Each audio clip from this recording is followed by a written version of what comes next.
Hey there, and welcome to the Alignment Keys.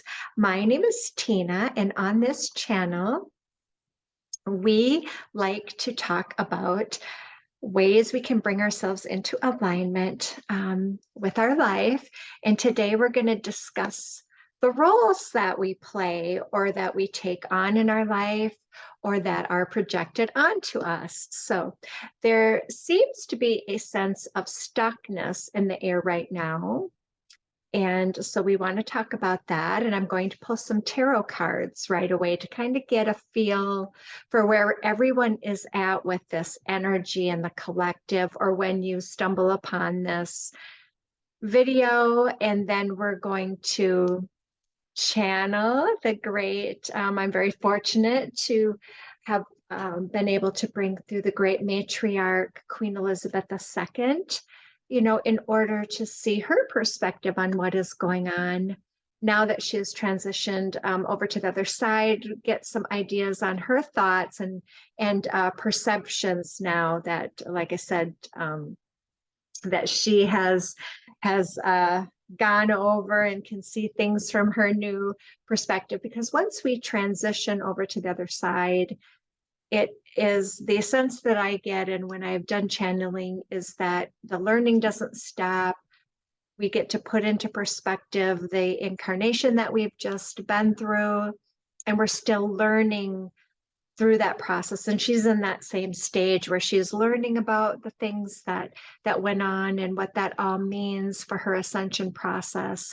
And so I did have a creative writing session with the Queen and asked her some questions. And so I'm going to share that with you a little bit later after I pull the initial tarot cards. Then we're going to go through those questions that I did and get her answers and pull a few more cards and get some messages that she would like to bring through at this time. So stay tuned, please, because it's going to get a little interesting. There were some surprising answers to her questions. And again, because we want to talk about roles, and when I'm talking about roles, it's, a role can be, you can be a mom, and you can be, for me, I've been a CPA, an accountant at work, so I take on a different role when I perform that function in my life. And so what I mean by, feeling kind of stuck, again, people and, well-meaning or otherwise can project onto us a certain role or how we should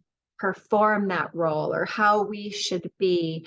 And you're talking to somebody who has throughout her life been for me, I've been very much a people pleaser, and I end up I guess, manifesting a lot of narcissistic type people and people who are very authoritative, and they tend to push my boundaries. And that's all meant for me to learn to overcome my own sense of self, not get stuck in a role someone else thinks that I should be in, and also learn about boundaries and those wonderful types of things that us as empaths, if you resonate with that, I guess that particular role, you'll understand what I'm talking about when we manifest somebody in our life who has more narcissistic traits, and then and it's not meant for us to be doormats for those people. So we have to learn how to navigate those waters while maintaining our sense of self and our self-love, and not allowing others to, like I said, keep us in this stuckness energy. So the first thing that I wanted to do, again, was to pull a few cards. So I'm going to pull 3 cards, and I'll share those with you, and then we'll get a sense here as to what is going on in the collective, because I am also feeling that, as I was saying, in my own place of work and in my own life with certain people. And So again, so I pulled 3 tarot cards. And so the first card that we get is the 7 of Pentacles. I'm using the old-fashioned reader Waite deck. And the second card that we get is the Page of Swords. And then the final energy that we're getting is the Chariot in reverse. And so what I am getting from these cards relating to the collective is that there's a sense of dissatisfaction, like I was saying, in our lives with the way it is going for us. And this can relate to work, it can relate to your home life. And so when we have that sense of dissatisfaction and not thinking that we're getting maybe our just rewards, or this can be at work, you're not being recognized, you're not seeing the money that you were anticipating.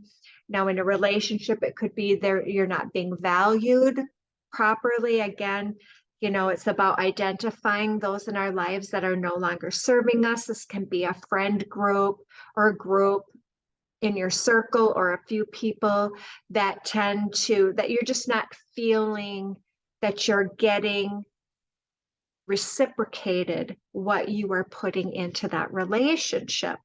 And so what happens is when we feel that resistance, and this is something Queen Elizabeth had mentioned in my creative writing session with her, was when you start to feel that resistance in your life, it is telling you that there's something that needs to change, or something that you need to look deeper at, that you need to figure out what it means for you. And for me, what it was telling me is I really wasn't being valued, and I was really starting, again, my boundaries being pushed, working, being guilted, and using kind of this manipulation that people can use on you to get you to work longer hours, or to put in more than you should be putting in, and not getting that equal exchange back. So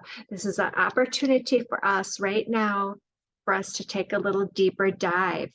And so when I see the Page of Swords, this is that wonderful, again, it's about messaging, a message coming in for you.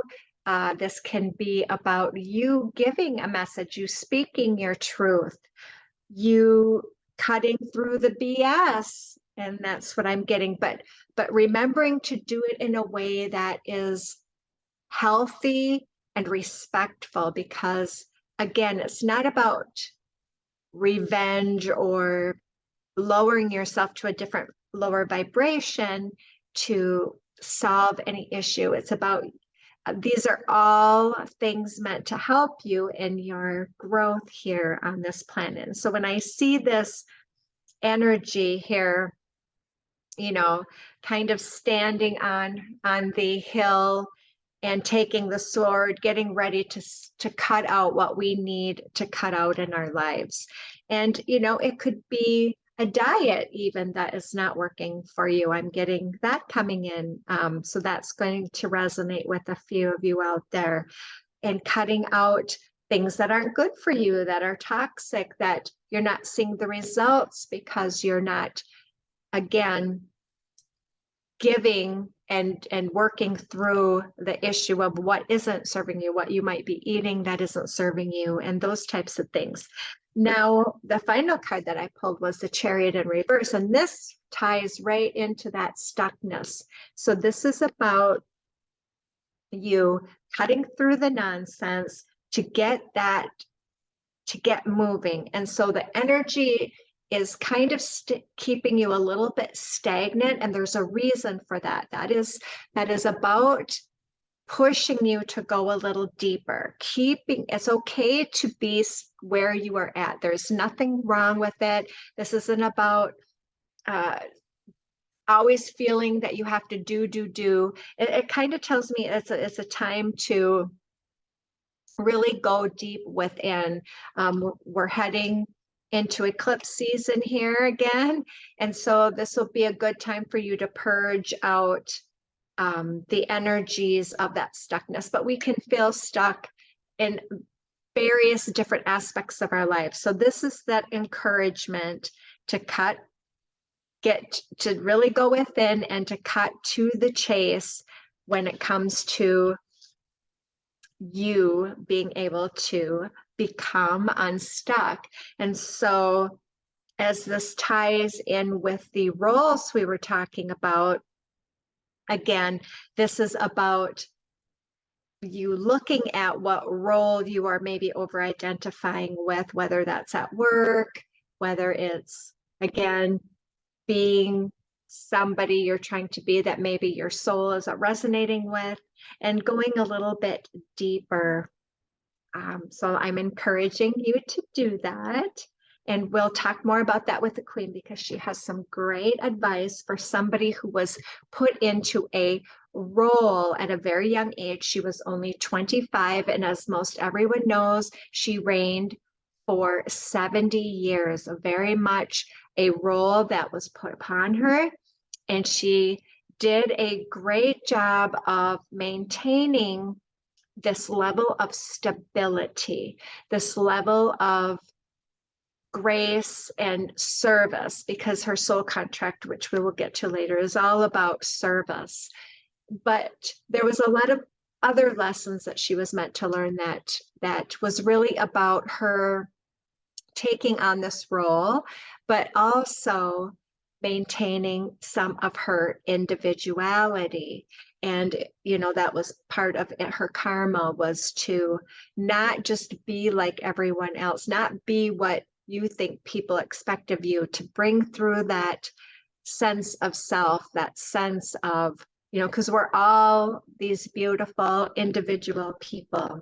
And it's really important for us to maintain our sense of self and our sense of uniqueness. And as we go into the Aquarian age, that's going to become much more important. And that's why we're all starting to feel this sense of stagnation and some stuckness, and because it's meant for us to feel that resistance so that we can push our way through it and turn this chariot around and get moving with the energies and start working towards the things that are important to us that aren't necessarily important to other people.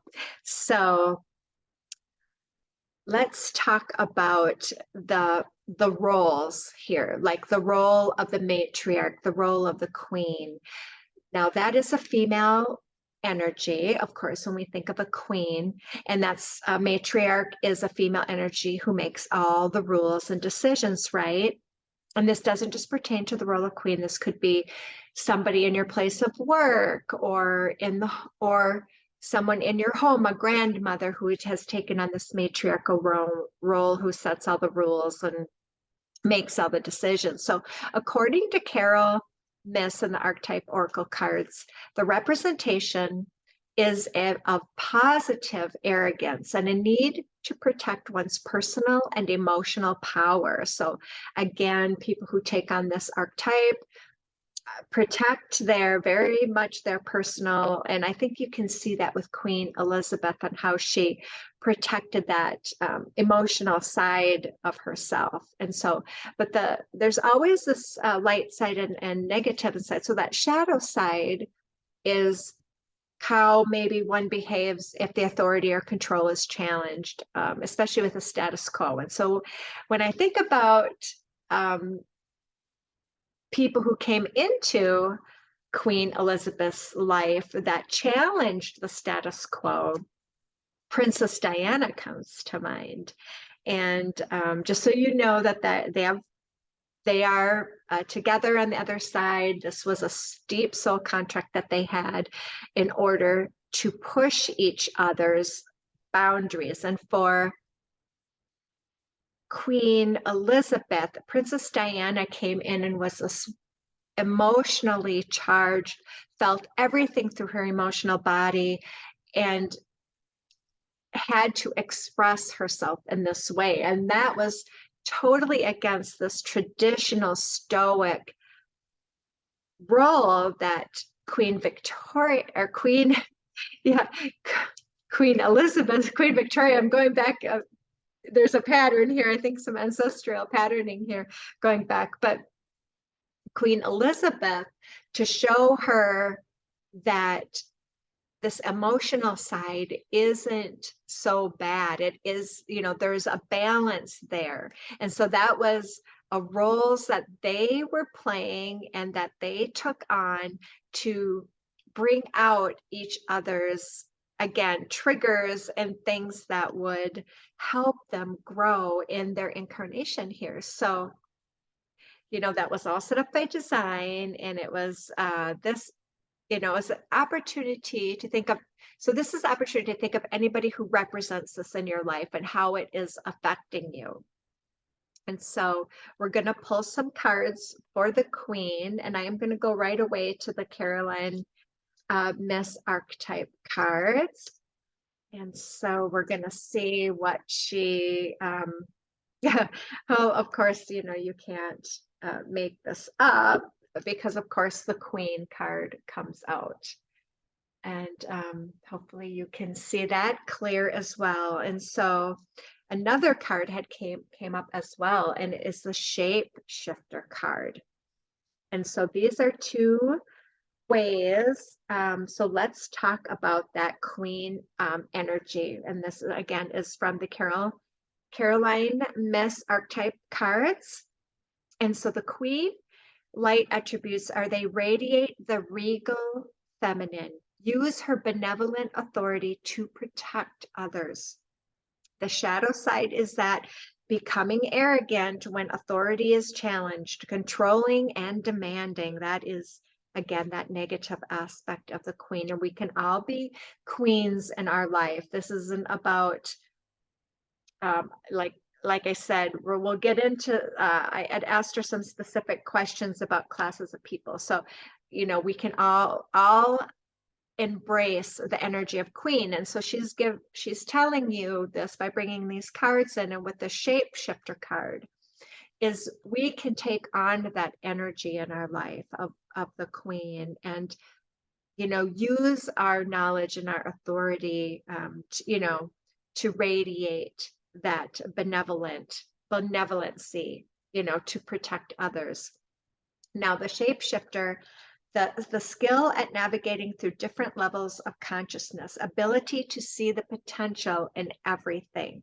And this reminds me a little bit of Diana's energy, you know, but the shadow side is projecting any image that serves your personal agenda in the moment. And that's where that's that very narcissistic side. So it's really important for us to understand these light and dark sides, because we can all be, you know, if you think of everything on a scale, we live in this duality, and narcissism, severe narcissism is on one side, and being super empathic, but being much empathic in a way that it hinders you, and you let everybody walk all over you, and you're just serving everybody. And then you've got on the other end the narcissist who's just taking advantage of everybody, thinking that everyone's here to serve them. You know, it can be just as damaging on both sides of the spectrum.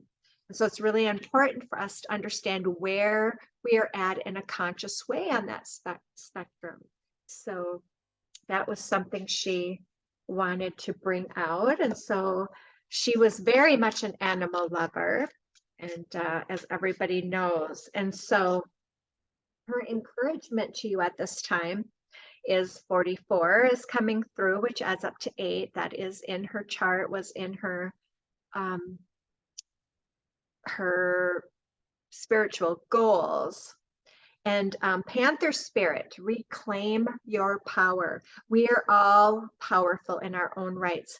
Again, you're having issues at work, you're being bullied or by a boss, or again, people are walking all over you. So what does reclaiming your power means?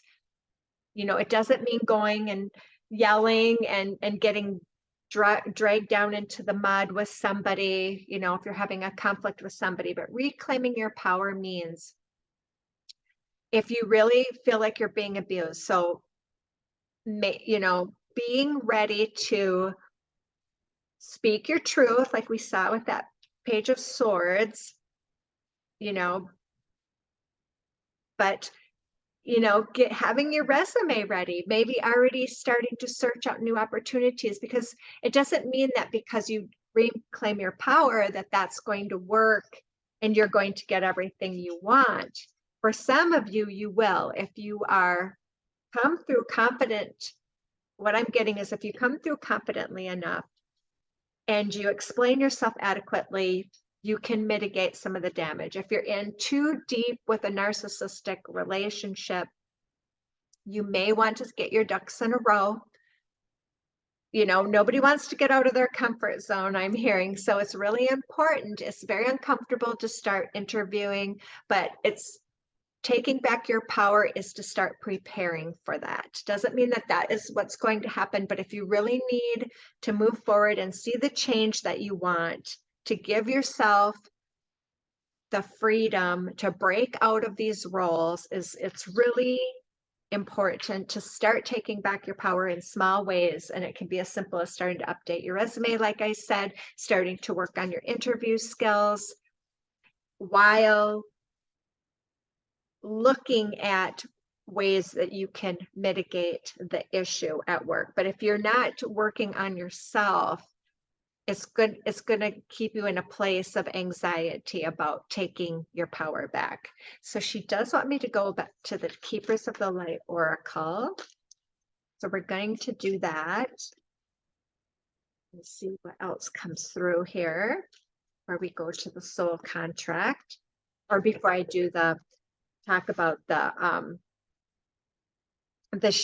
Shekinah, the sacred self is coming through. And so unleash your spirit, express your gifts, dance to the sacred rhythm of life.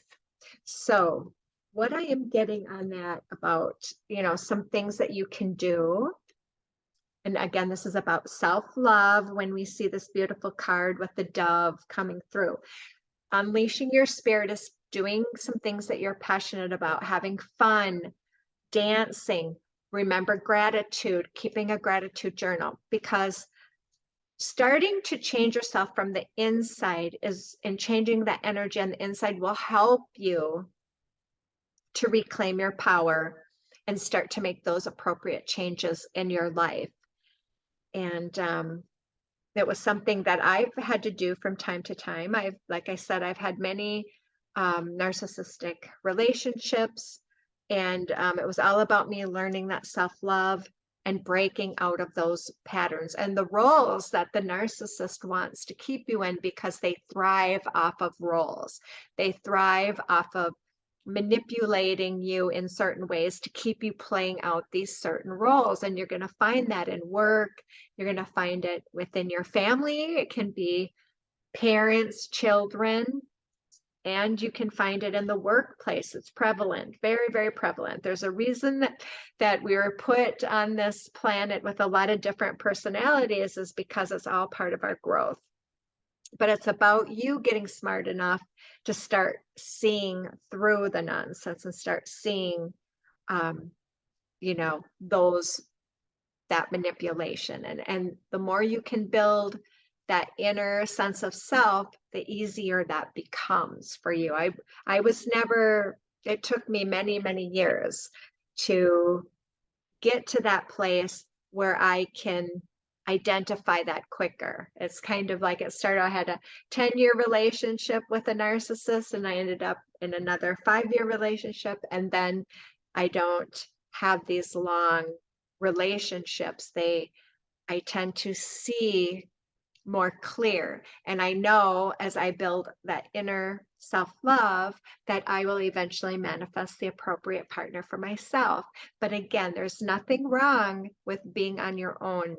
I know our culture really focuses on the couple and you should be with somebody and have children. And again, that's all about playing roles that the society is asking you, but you can that there's great joy in being on your own and learning about yourself at a very deep level, because it's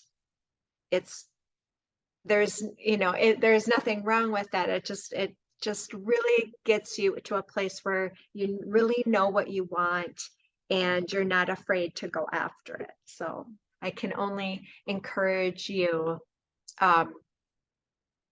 to please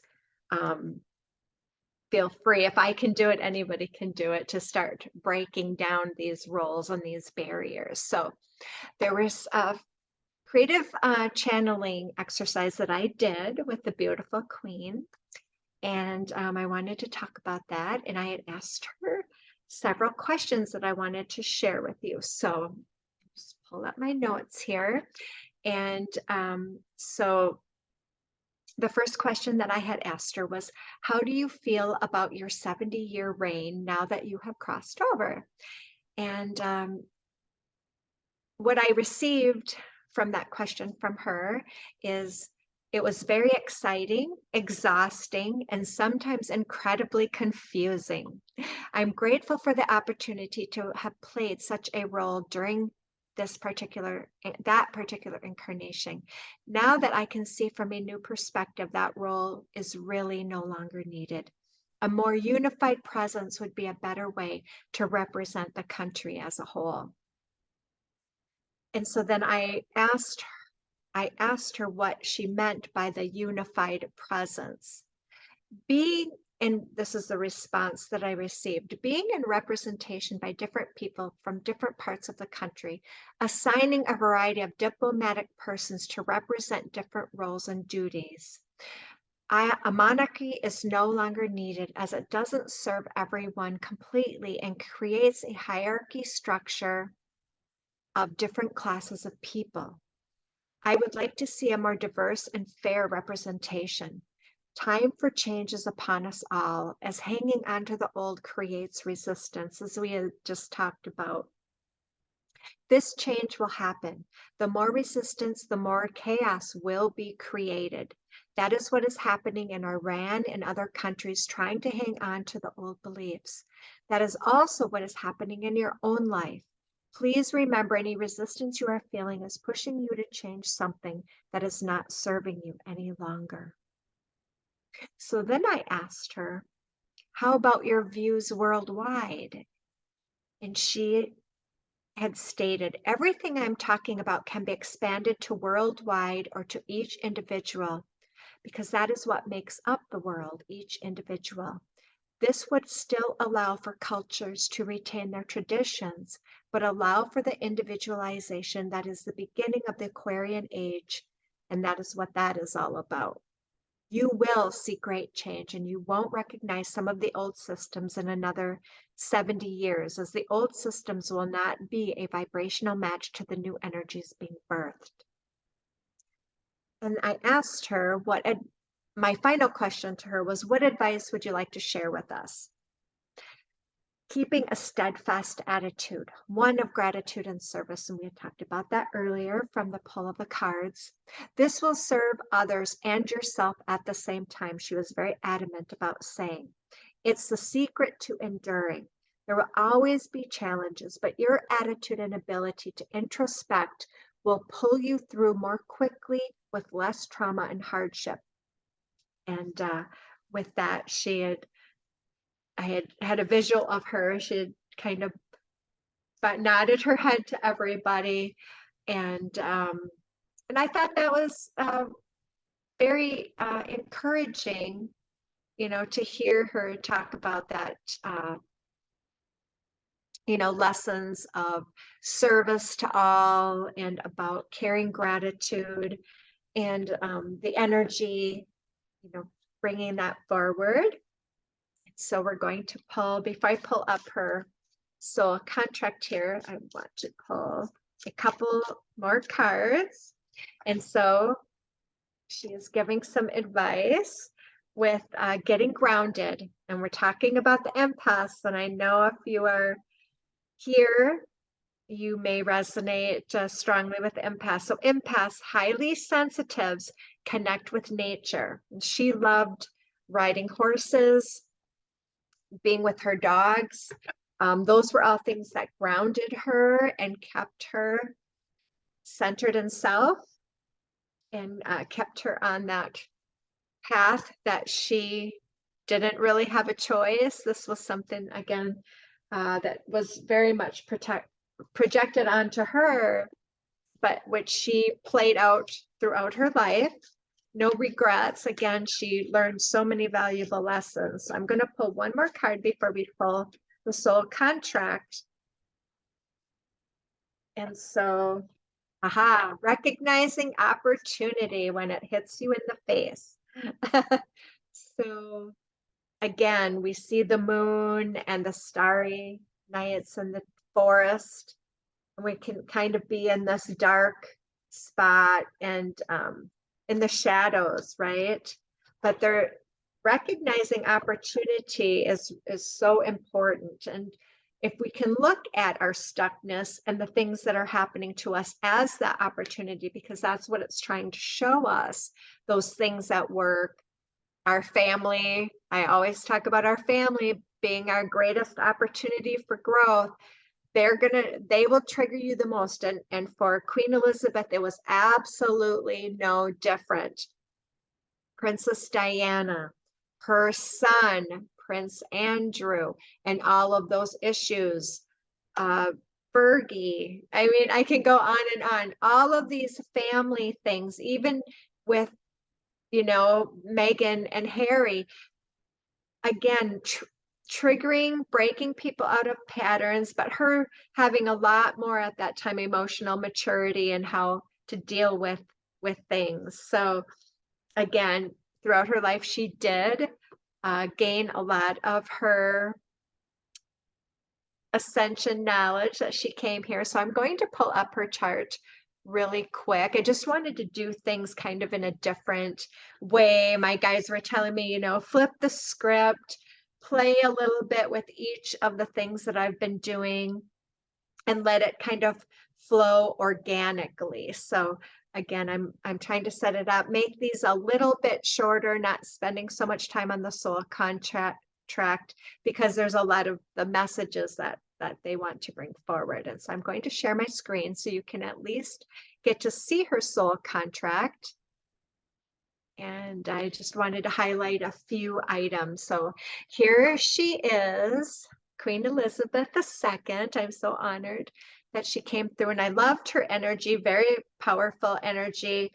However, for her biggest challenge was to retain that balance of the masculine and feminine. Now, she has a couple of 10-1s in her chart, and that is about balancing the masculine and the feminine. And of course, growing up, being a queen in the era that she was, very masculine energy, very much hard for her to balance that out. So that was very much a challenge for her. She wanted to talk about her soul destiny was about coming into self-mastery. And this was a woman who had mastered much in her life. She was exposed to so many things, handled things with a lot of grace and dignity, and was a leader in that respect. Now, again, no one is perfect. We do not put anyone on a pedestal. And in my videos, just because I channel celebrities or famous people, because again, and what came through was her mentioning eliminating some of these old monarchies and things that create classes between people, because as a 17-8 in her physical goals, it was about her understanding that we are all connected to the whole. It's also about her understanding this mastery component as well, but in a way that isn't about dominating people. It's about working with people. And so this was another thing that was in her physical goals. Her 16-7 in her physical karma was really about her learning to open up her heart to the masses, with having her 8s here, emotionally connecting with people. Something, again, she is very reserved emotionally. That comes from that 11-2s in karma.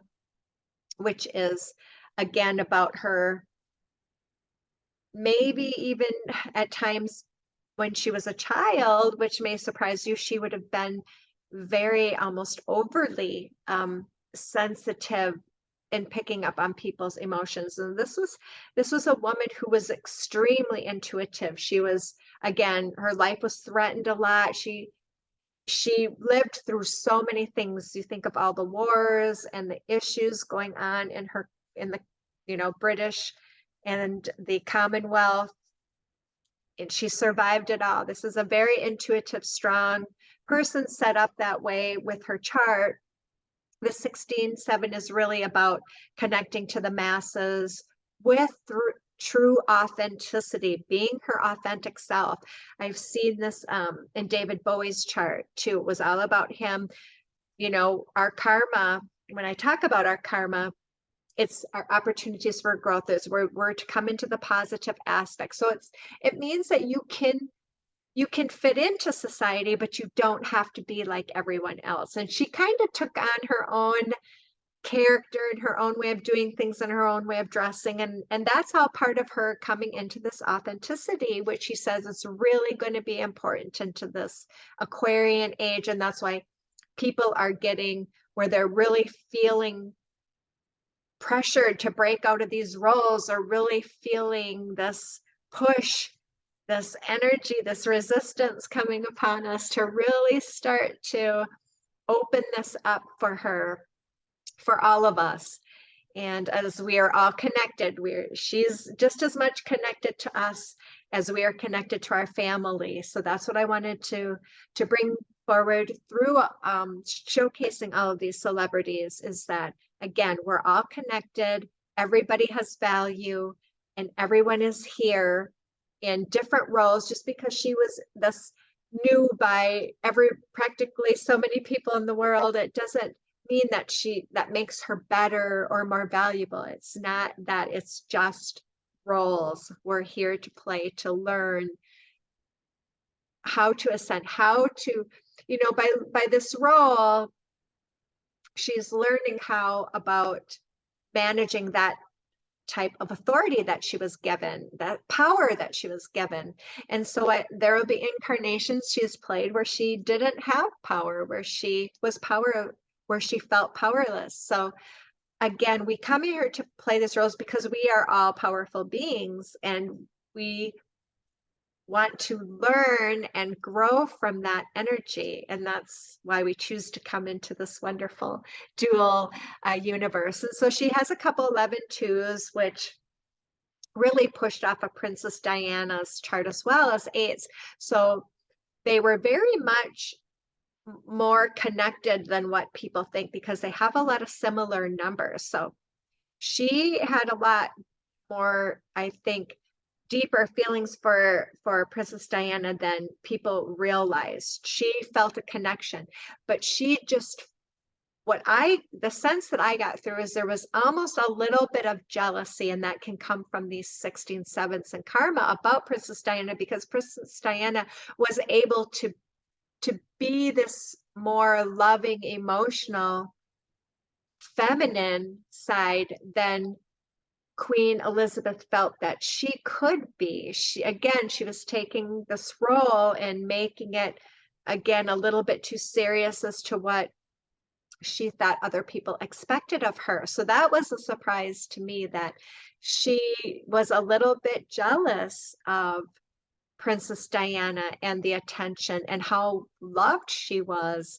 That emotional connection Princess Diana was able to make with others. And it took Queen Elizabeth a long time, but again, people come into our lives to show us what we need to see. And it was about her learning from Princess Diana and being able to open up her heart as Princess Diana was, and how Princess Diana was taking on some of the tougher issues of the day, the AIDS and things that Queen Elizabeth was staying away from, because she didn't want to open herself up to that. So she came through and admitted that, which was really wonderful, because again, they're here to teach us now from the other side. And she did many wonderful things. So this is not to discount anything that she did. Nobody is perfect. Nobody handles things perfectly. Again, we're all playing in these vibrations that we have, which is why it's so important for us to understand our charts. You know, for me, I love being able to engage with people with their charts so that they get an understanding of why they chose the path that they chose. And so for her, it was about, you know, connecting and becoming this master. And so she wants to bring forward a card with the secret language of life. And so she also wants you to know that nothing has gone wrong. This is number 7. Again, that karmic 7, healing the heart, opening the heart. There isn't anything wrong. You've never done anything wrong. Everything here is a lesson to be learned. So she's bringing forward such wonderful messages. And the final mantra that she would like to bring through from the healing mantra deck from Matt Kahn, the great healer in his own right, is dispelling sadness. So she wanted to bring this through as, especially for those of you who have suffered a loss. You know, when Queen Elizabeth lost Prince Philip, she carried quite a bit of sadness, somebody who was her partner for so many years. And so we're going to have the mantra, and this is about dispelling sadness. And so I'm going to go and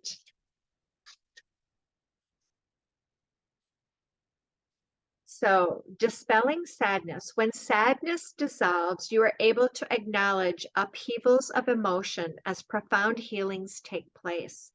As a result, you are inspired to give your body the rest and rejuvenation it needs, rather than to push yourself into states of imbalance. As you dissolve sadness, you become aware of the vital role downtime plays in helping you recharge your energy field. This mantra is ideal for dealing with depression, fighting against time, and learning how to relax. So the mantra is, I will feel better once I get the rest I need. I will feel better once I get the rest I need. I will feel better once I get the rest I need. That is a beautiful mantra. So that would be a good mantra for us to practice for this week as the energy continues to build through this eclipse. I'm going to stop sharing my screen and let you know that, again, you know, we're here to break free from the roles, to come back to our, what I consider our original divine blueprint in this life, to find that alignment and that joy. And the takeaway that Queen Elizabeth would say is tradition. There needs to be a balance between tradition and the new. So making up new traditions and for your family, and allowing other people to break free from some of the traditional roles that they've been stuck in. So again, it's about balance. It's not that one is better than the other, but it's finding a balance between the two that can bring harmony into your life. So I hope this video has been helpful to you. And I was so honored to bring forward Queen Elizabeth's messages today. And I hope you enjoyed hearing from her. And she wants you to know that all of the, oh, she does want to mention about all of the politics and the polarization, as you know, we're just working through the chaos right now, the resistance and the chaos, and people are, you're seeing a lot of the shadow coming out right now, and you're seeing who people really are. And now you get to decide what type of leader or what type of person that you want to be. And so she said it's all really good stuff. So if we can hang on to that wonderful message that she's bringing through, I thank her for that. And for her years of stability and the sadness that I felt after hearing her passing, because we have so few female leaders, that I did feel a sense of loss because we still don't have I feel a balanced representation of the feminine. And as hopefully as that energy continues to rise and we get some balance here, that we will see some positive changes in female leadership. And that can be with somebody who is a man as well, because remember, it's about balancing our feminine and masculine sides on the inside. So it can be a man who is just more in his feminine, but we need to have those men to balance out that masculine side. So again, thank you for being here. And I appreciate it so much. I'm sending you much love, and I will see you in the next video. So thank you for being here.